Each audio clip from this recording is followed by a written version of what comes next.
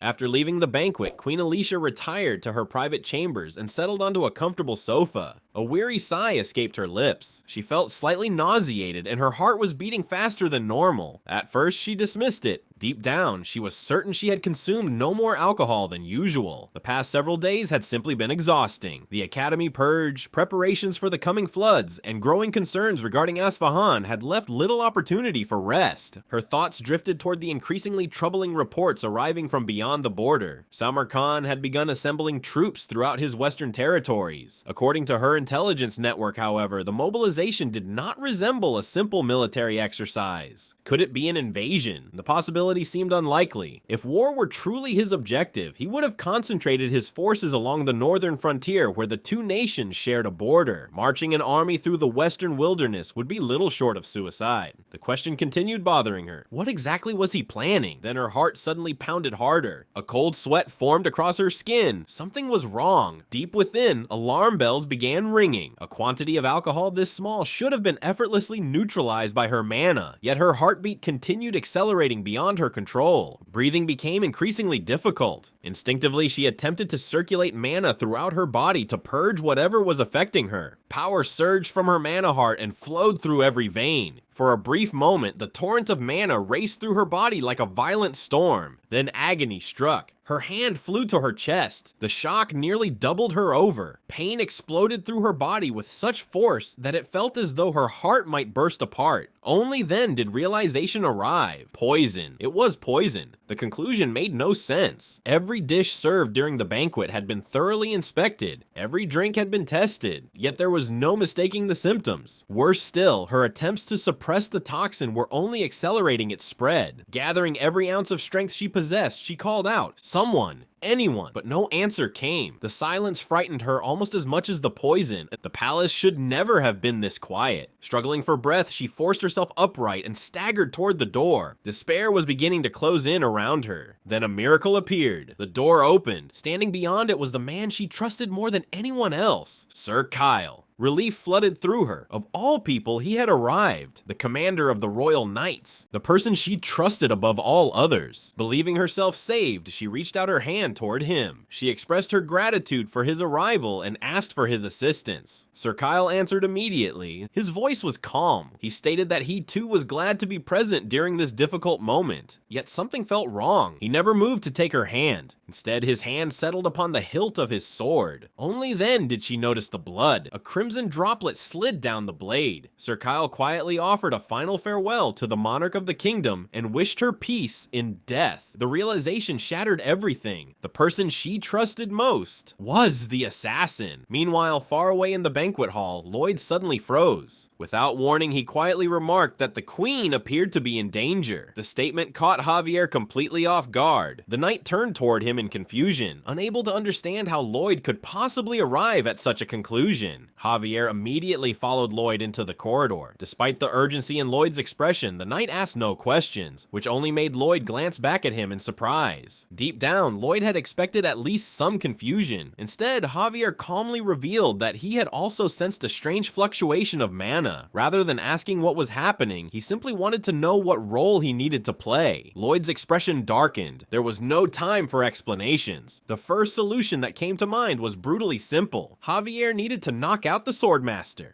Javier stared at him for a moment before dryly pointing out that while he knew Lloyd was completely serious, he would still appreciate it if Lloyd stopped making impossible requests. Lloyd immediately lowered his expectations and asked for time instead. A minute.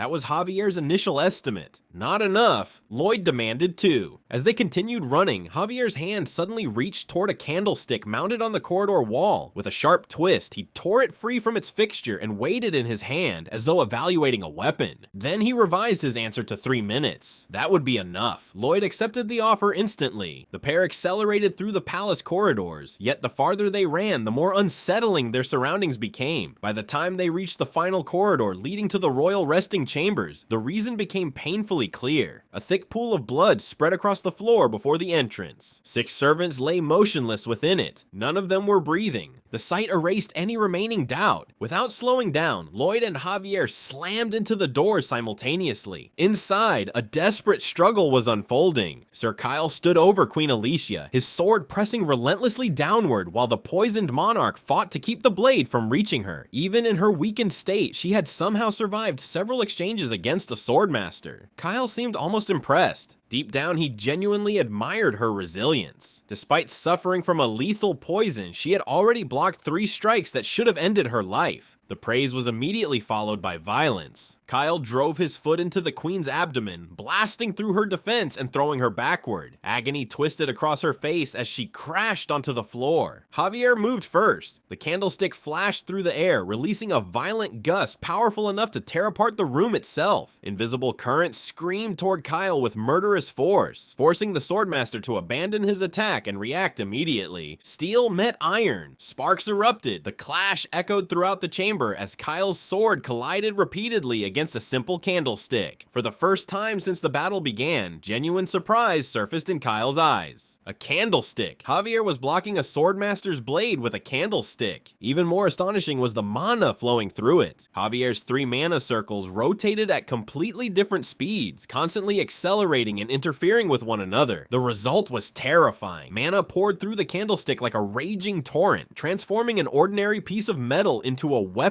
capable of piercing and severing everything before it. While the 2 knights exchanged blows, Lloyd ignored the battle entirely and rushed straight toward the queen. Alicia's eyes widened when she recognized him, but Lloyd immediately apologized and informed her that she needed to remain silent. Before she could question him, his hand covered her mouth and gently forced her back onto the floor. Calmly instructing her to relax and loosen her body, Lloyd placed his palm against her stomach and immediately pushed his 3 circles into motion. Unlike the queen, he was not circulating mana through her body. He was extracting it. The 3 circles spun faster and faster, pulling the poison mana from her system before it could spread any further. At the same time, the battle behind him intensified. Javier's candlestick moved faster than the wind itself, carving deadly arcs through the air and forcing even Sir Kyle onto the defensive. Kyle gritted his teeth in frustration as his sword became enveloped in a dark, ominous energy. Deep within, Javier recognized the technique at once. It was an aura sword, a feat that only a swordmaster could conjure. Once Kyle completed its manifestation, the battle would be over. Without hesitation, Javier hurled the candlestick with all his strength. It shot forward like a missile. The candlestick struck the sword, scattering fiery sparks through the air. The impact sent the sword flying upward, and Javier immediately leaped after it. Catching the candlestick mid-air, he swung it faster than the wind itself. The weapon blazed like an inferno as he descended, activating Mana Blast. Kyle was astonished. In his mind, he admitted that the young man's technique and manipulation of mana were ingenious. Yet despite that brilliance, Javier lacked real combat experience. Dodging low, Kyle drove his elbow hard into Javier's stomach. A painful groan escaped Javier as Kyle's sword shot upward before immediately turning toward his neck. The blade came crashing down with overwhelming brute force and slammed into the ground. The candlestick shattered into 2 pieces while absorbing most of the blow, but the sword still nicked Javier's chest. Flesh split open and blood spilled from the wound. Sir Kyle wasted no time. He rushed forward to capitalize on the opening. Privately, he judged the injury to be shallow, but he was certain he had inflicted meaningful damage. Now it was time to launch his attack. To his surprise, Javier did not retreat. Instead, he charged straight toward him. Kyle could hardly believe it. Javier was actually rushing at him head on. The reckless fool seemed to fear absolutely nothing. Kyle swung his sword toward Javier's neck, but Javier ducked low and skidded past him. At that moment, Javier called out to Master Padong with all his might. Podong spun a sword through several swift rotations before throwing it toward him. It was the queen's sword. Javier slid to a halt just in time and caught the hilt. For a brief instant, the two locked gazes before immediately tearing their eyes away. Javier unleashed a fierce mana blast that shot towards Sir Kyle like a cannon. Kyle's eyes widened in shock. He had no time to react. He clumsily raised his sword and narrowly diverted the attack, but the impact hurled him nearly 7 yards backward before smashing him against the wall outside the queen's resting area. A cry of pain escaped him. Deep down, he was stunned by the sheer brutality of the attack. The fact that Javier could use a sword like a cannon was utterly unbelievable. Javier pressed the assault without pause. Leaping even higher, he unleashed another strike. A second mana blast roared toward Sir Kyle. This time, Kyle did not even attempt to block it. He hurriedly ducked and barely avoided the attack. Yet the mana blasts came one after another in relentless succession, forcing him to narrowly evade each shot. Kyle had never heard of such a technique, nor had he ever experienced anything like it. Never in his wildest imagination had he believed a sword could be used this way. To him, Javier seemed like a monster. Meanwhile, Lloyd remained completely focused on drawing the poison out of the queen's body. As time passed, his face grew increasingly pale. The poison continuously assaulted his veins and tissues, and every attack made them scream in agony. The queen grew suspicious. Lloyd Frontera was somehow absorbing her mana, yet that was not all. He was absorbing only the mana that had been consumed by the poison. Unable to contain her curiosity, she asked where he had acquired such a skill. Lloyd immediately asked her not to speak, explaining that he could not concentrate. The queen apologized, but then paused. It suddenly occurred to her that Lloyd had just scolded his own queen. Lloyd denied it at once and calmly suggested that the poison might have affected her hearing. The queen was unconvinced. Even so, Lloyd respectfully apologized and urged her to remain still and rest. Just then, he coughed up blood. The strain had finally exceeded what he could endure. Seeing this, the queen's expression softened. Deep within, she wondered what he was doing. It looked as though he was trying to sacrifice himself to save her. Meanwhile, Sir Kyle watched another mana blast hurtle toward him. He ducked and ran as the attack tore through the banquet hall wall, incinerating parts of the structure. The blast shook the entire hall, sending people fleeing in fear and confusion. Sliding through the shattered wall, Sir Kyle finally came to a stop. From the dust and debris, Javier stepped forward, his eyes locked onto Kyle. In his mind, Javier resolved that Kyle would not get past him. Kyle quickly understood the situation. Javier intended to defend that single position and buy as much time as possible. A smile spread across Kyle's lips. He loudly declared to the soldiers that Javier and his companions had conspired to assassinate the queen. He ordered them to ready their weapons and protect her majesty. The knights immediately drew their swords and turned them toward the blue-haired assassin. Javier offered no explanation. Instead of responding with words, he chose to answer with his sword, and 3 knights charged him simultaneously. With a single swing, Javier shattered all 3 attacks at once. Charging his blade with mana, he lifted his gaze and swung again. A powerful wave of mana surged forward, blasting the knights away as though they had been struck by a violent gust of wind. Kyle watched the scene unfold. Every one of those men belonged to the elite guard, yet Javier was sending them flying 3 at a time. Kyle had never heard of anyone in history capable of such a feat. If Javier ever reached the rank of swordmaster, he would possess enough power to destroy a small nation with ease. Fortunately, in Kyle's estimation, that future would never come to pass. Javier would die here. Kyle ordered the others to step aside. Javier was his prey. An eerie radiance enveloped Sir Kyle's silver blade. It was the ultimate weapon that only a swordmaster could wield. Javier's eyes widened the moment he recognized the aura sword. Sir Kyle advanced toward him, his eyes filled with icy hostility. Raising the blade wrapped in sinister energy, he leaped high into the air and closed the distance between them in an instant. Certain that he had Javier cornered, Kyle brought down the aura sword. The overwhelming force surged toward Javier like a tsunami. At the same moment, Javier thrust out his sword and unleashed a mana blast. The 2 powers collided, but the aura sword cleaved through the blast and split it apart. The aura sword tore through everything in its path. His body crashed into the ground as blood spilled from his mouth. His clothes were ripped apart and his sword shattered into 2 pieces. Meanwhile, Lloyd had finished absorbing the poison from the queen. His hands burned as the poison spread through his veins. Staggering unsteadily, he struggled to endure the pain and the intense burning sensation. The queen called out to him in concern. Lloyd suddenly coughed up black fluid and clutched his chest. Alarmed, the queen warned him that he would die if he did nothing. She urged him to gather all the mana into one arm and promised to assist him. Lloyd gritted his teeth. In his mind, he recalled what had happened in the novel. If he followed that method, the queen would sever his arm just as she had severed her own. However, he refused to accept losing an arm. Deep down, he found the idea especially unacceptable because it would make shoveling difficult. Slowly extending his hand, Lloyd picked up a knife from the ground. He concentrated his internal mana, pointed the knife outward, and released Mana Blast. By forcing two circles to collide, he generated a tremendous force that erupted outward in an explosion. The fierce mana blast shot through the palace roof and shook the entire structure. Sir Kyle immediately noticed it. The surge had felt like an enormous explosion of mana. He wondered if Lloyd had been responsible. At that moment, Javier staggered back to his feet. Despite the devastating attack, he somehow rose again with the broken remains of his sword still in hand. Kyle stared in disbelief. Even after taking a direct blow from the aura sword, Javier had stood back up. This could not be how it ended. Panting heavily, Javier forced himself to remain standing. 1 second. He only needed to buy one more second. He had sworn an oath, and he intended to keep it. His thoughts drifted back to the previous night. Beneath a moonlit sky, he and Lloyd had sat together before a bonfire. Javier had confessed that he had been hopeless from beginning to end. Caught off guard by the sudden statement, Lloyd had asked what had brought this on. Javier then admitted everything weighing on his heart. Although he was supposed to be Lloyd's guard, he had abandoned his duties and run toward the Giga Titan. He had even felt disappointed when Lloyd refused to join him. The truth was that he had wanted to rely on Lloyd because until that moment he always had. He went on to condemn himself for his soft attitude, his lack of strength, and his negligence of duty. Taken together, he believed those failings made him completely unfit to be a knight. After listening, Lloyd finally understood what Javier had been trying to say. He told him not to get too worked up over it. At the same time, he casually informed Javier that he still intended to dock his pay for 6 months. Javier looked at Lloyd for a moment without saying anything. Silence settled between them as a cold breeze brushed across their cheeks. After a long pause, Javier attempted to negotiate the punishment down to 3 months. Lloyd immediately questioned whether he truly believed he was in any position to negotiate. Javier admitted that he was not.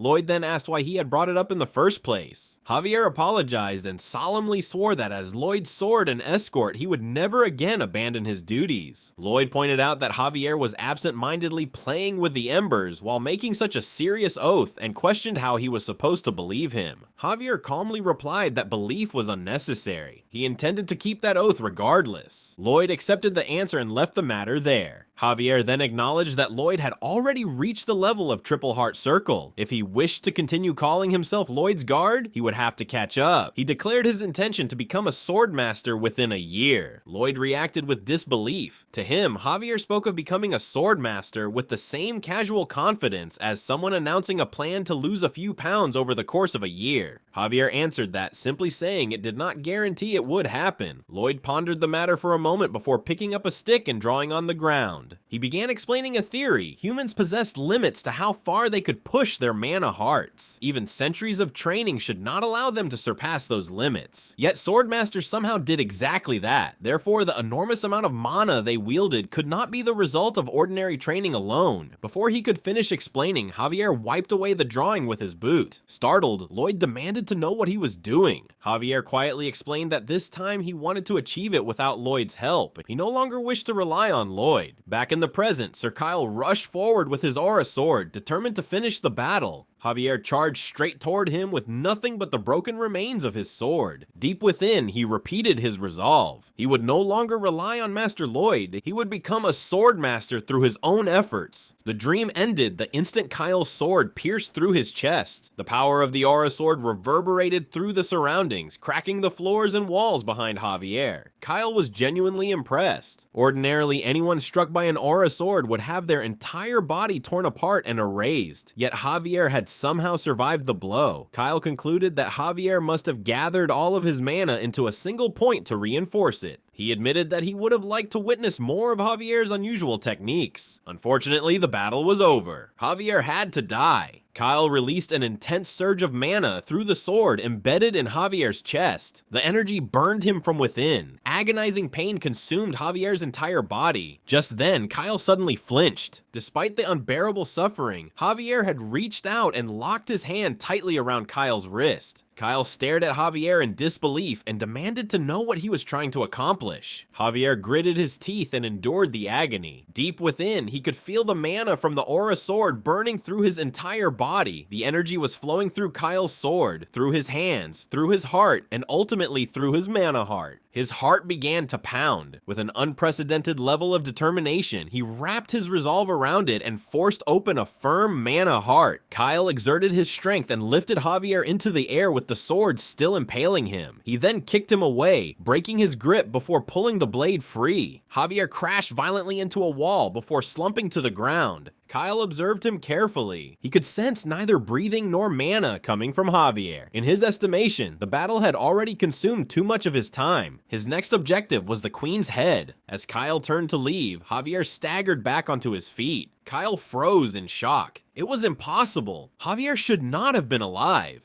Javier slowly lifted his gaze and coldly uttered two words: the Swordmaster's mana. Cold rays of light emerged and wrapped themselves around the broken sword, enveloping it in a fierce radiance. It was the brilliant determination possessed only by those who had reached the realm of sword mastery. It was aura. Kyle's eyes widened. He instantly recognized sword aura, yet what stood before him defied everything he knew. He had never heard of such a phenomenon. Javier moved. The aura surrounding the broken blade reacted as though it possessed a life of its own. He swung. The radiant aura sharpened the shattered weapon and unleashed an overwhelming force that surged forward along the path of the broken blade. Sir Kyle immediately gathered every remaining bit of mana into his sword. Pouring all the aura he could muster into the strike, he swung toward the incoming attack. The two aura swords collided, yet Javier's aura was overwhelmingly stronger. It pierced straight through Kyle's aura sword. Kyle's weapon shattered into dozens of fragments. Pieces of the broken blade stabbed into his body and tore through the arm that wielded the sword. Pain twisted Kyle's face. His scream echoed throughout the room. Hearing it, dozens of elite guards rushed through the broken wall. Before any of them could move further, Javier issued a cold warning. Anyone who took a single step forward would lose his head. His icy voice spread across the room, bringing everyone to a halt. Meanwhile, the triple mana blast had exacted a devastating toll on Lloyd's body. He lost consciousness. The queen immediately grabbed his hand and called out to him in alarm. She desperately urged him to open his eyes and begged him to absorb her mana if necessary. Inside, panic gripped her. She could not afford to lose a talent like Lloyd Frontera and desperately searched for a solution. At that moment, Lloyd's eyes slowly opened. His vision remained hazy as a system notification appeared before him. He had survived a fatal poisoning. As a reward, a new custom Mana Heart skill option had been unlocked. The notification explained that he had survived the powerful compound Toxin Lunatica. In recognition of that achievement, a permanent poison immunity had been added to his Mana Heart. Lloyd stared at the message, then he laughed. A grin spread across his face as he read the details. These upgrades were completely uncalled for. The queen flinched when she saw the strange grin spreading across Lloyd's face. Acting on instinct, she threw a punch and struck him squarely on the head.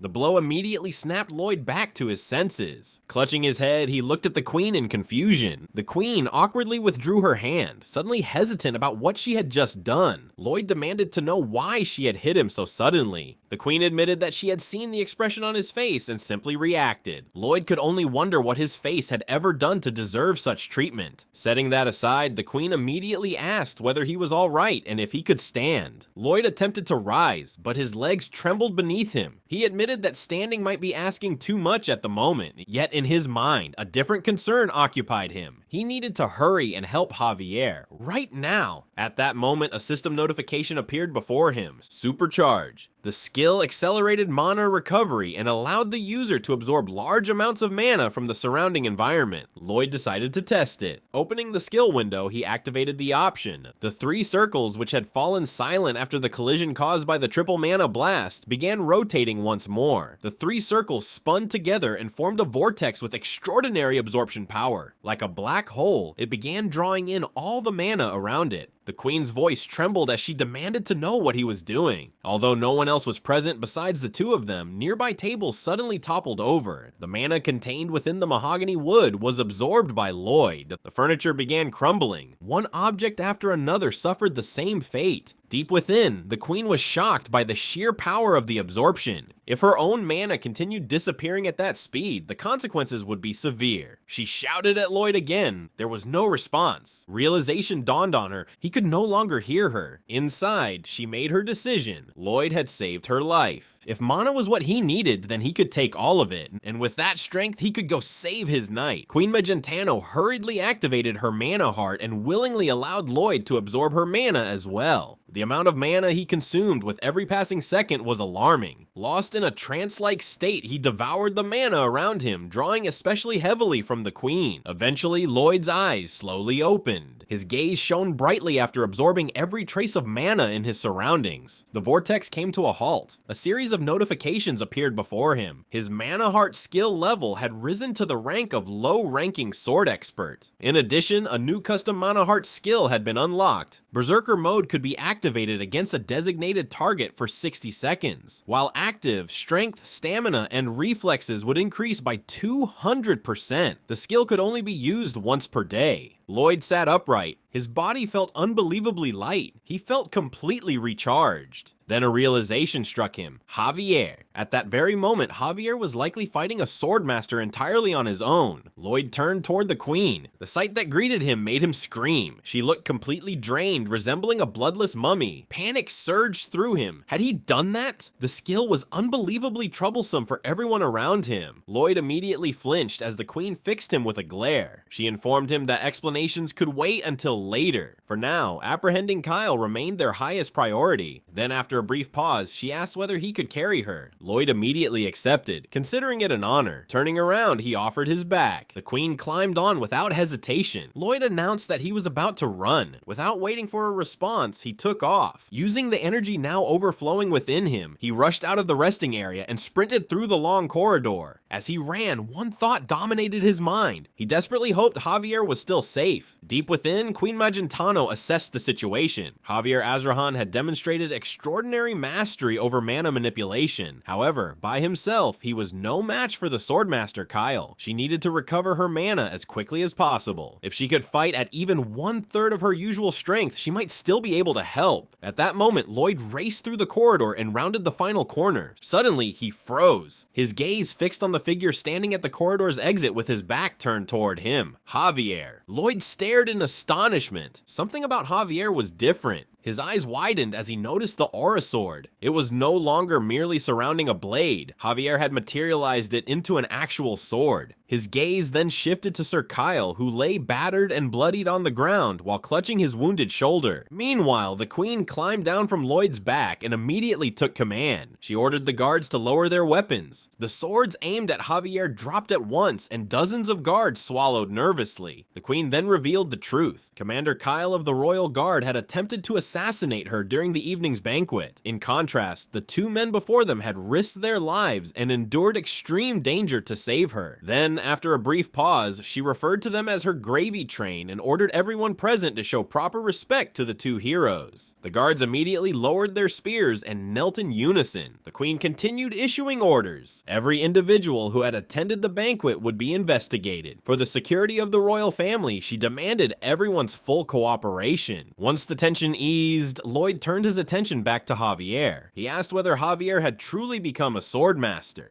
Javier admitted that he supposed he had. Lloyd could hardly believe the casualness of that response. To him, Javier was acting as though becoming a swordmaster was nothing worth mentioning. Javier, however, saw nothing unusual about it. From his perspective, Master Lloyd frequently found himself in life-threatening situations. Becoming a swordmaster was simply the only way he could properly fulfill his duty as Lloyd's protector. A sly smile crept across Lloyd's face. He acknowledged the answer and admitted that Javier was quite something. Yet Yet beneath that playful response lay genuine relief. Deep down, he was simply glad Javier was safe. Just then, a system message appeared before Lloyd. It informed him that he had accomplished another remarkable achievement that night. All of his previous accomplishments had fulfilled a hidden condition, unlocking an entirely new system. The complement system had been activated. Feeling his heart beat faster, Lloyd lowered his gaze to the message and activated it. A new explanation immediately appeared. Praise generated willingness. His accomplishments would now be converted into titles, and people would praise him using those titles. Each title carried its own bonus skill. Additionally, a certain amount of compliment points, or CP, would be awarded every midnight during a full moon. A list of titles appeared before him, exemplifying Punisher, Builder of Dead Estates, I Will Make Your Face Resemble an Orc, Your Toast, Cremo Lobster, Magentano, I'll Carry You. Lloyd stared at the list in disbelief. He demanded to know how those could possibly be considered titles. He wanted something impressive instead, titles such as Guardian of Cremo or Hero of Magentano. The system immediately responded. Phrase-based titles were specifically chosen because they suited his face. Lloyd immediately challenged the system, demanding that it repeat that insult directly to his face. After venting his frustration, he calmed down slightly and focused on the more important matter. Since every title came with a skill, he decided to examine one of them. He selected the title Your Toast, Cremo Lobster.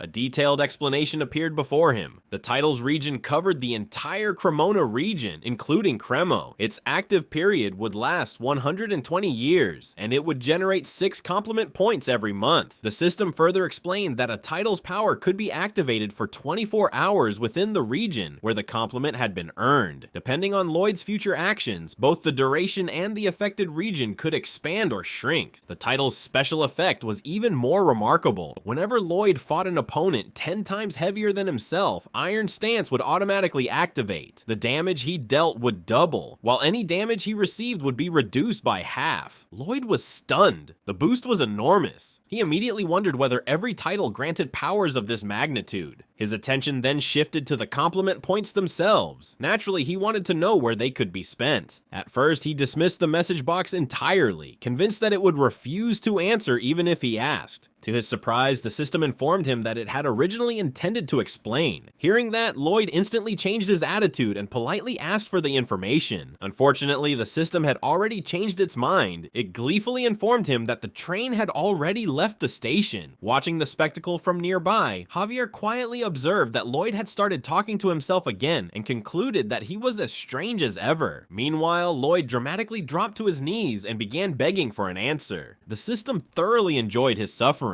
After encouraging him to beg a little more, it finally relented. Compliment points, it explained, could be used to defy the laws of physics and attain absolute power. The ultimate reward was the ability to summon something known as the ending spoiler. Lloyd froze. Ending spoiler? An unbelievable message appeared before him, and his eyes widened as he stared at it. The night eventually passed. By the time Lloyd was finally able to leave the hall, the sun had already risen. Back at the royal guest house, he stretched his arms and groaned from exhaustion. The investigation had kept him awake all night, leaving him utterly drained. Julian then asked whether they had discovered who had been working behind Sir Kyle. Lloyd admitted that they had no idea. The authorities had captured the individuals who had been exchanging coded messages with Kyle and were currently attempting to interrogate them using a confession spell. However, the suspects appeared to be protected by another spell that rendered the confession magic ineffective. Deep down, Lloyd recognized one consequence of the situation. He would not be leaving the capital anytime soon. For now, all he could do was wait. He wanted the entire matter resolved so he could return home, but the assassination attempt against the Queen raised too many questions. The original story had barely covered the incident. Most likely those details had been intended for a later part of the narrative. More importantly, the attack had occurred 3 years earlier than it was supposed to. That realization troubled him. If events continued changing at this rate, the future itself might begin diverging even further from the story he knew. Should that happen, his knowledge of future events, his greatest advantage, would become increasingly useless. Still, he had acquired several new powers at exactly the right moment. Whether they would prove useful remained to be seen. Julian then changed the subject and asked about Javier. Specifically, he wanted to know whether Javier was still being investigated. Lloyd explained that the Queen had summoned Javier separately. After all, Javier had become a sword master. Julian's reaction was immediate and explosive. The revelation left him completely stunned. Lloyd, however, failed to understand why the news was so shocking. From his perspective, the outcome was obvious. Javier had defeated Kyle, and the only reason he had been able to accomplish such a feat was because he had become a sword master. Julian stammered that he had simply assumed Javier had defeated Kyle with the assistance of the Royal Guard. Lloyd immediately dismissed the idea. To him, it was common sense. Even 100 guardsmen would be no match for a sword master. Julian's expression gradually darkened. A troubling realization struck him. If Javier had truly become a sword master, then perhaps he would leave them behind. Lloyd's brow twitched in irritation. It was obvious to him that Julian did not understand Javier at all. Meanwhile, Javier knelt alone in the throne room before Queen Magentano. The Queen addressed him formally. Through the recent events, she had personally witnessed his unprecedented swordsmanship and the manifestation of a never-before-seen aura sword. With the position of captain of the Royal Guard now vacant, she commanded Javier to stand at her side and assume the role immediately. Javier answered slowly and respectfully. He apologized, but he was the knight of Baron Arcos Frontera. For that reason, he could not leave his lord's side and begged for her understanding. The Queen was visibly taken aback. Few people would dare refuse such an offer so directly. Her expression hardened as she reminded him that she was not making a request. She was issuing a royal command. Refusing that command would be equivalent to treason, and she was certain Javier understood the consequences of such a choice. Javier remained calm. He humbly asked for only one thing. If that was to be his fate, he wished to be allowed to send a final farewell to Baron Frontera. The Queen tilted her head slightly. In her eyes, that was an exceptionally elegant way of declaring that he would rather die than serve her. Javier simply entrusted himself to her mercy. Silence settled over the throne room. Neither spoke for a long moment. At last, the Queen made her decision. She dismissed him and declared that she would respect his wishes. Relief flickered across Javier's face. He expressed his gratitude, rose to his feet, bowed once more, and took his leave. Walking alone through the palace corridors, he became absorbed in his thoughts. Then Julian suddenly appeared before him. Sadness filled his eyes as he anxiously searched Javier's face, already fearing the answer. Javier looked at him and offered a gentle smile. He assured Julian that he would always remain a knight of the Frontera family. The effect was immediate. The sadness vanished from Julian's face, replaced by a bright smile of relief. Elsewhere, Queen Alicia remained lost in thought, yet a faint smile eventually touched her lips. The Frontera estate seemed determined to deny her what she wanted. As she reflected on both Lloyd and Javier, she concluded that she truly had little luck when it came to people from those lands. Thanks for watching. Like, share, and subscribe if you enjoyed it. Until next time, happy watching.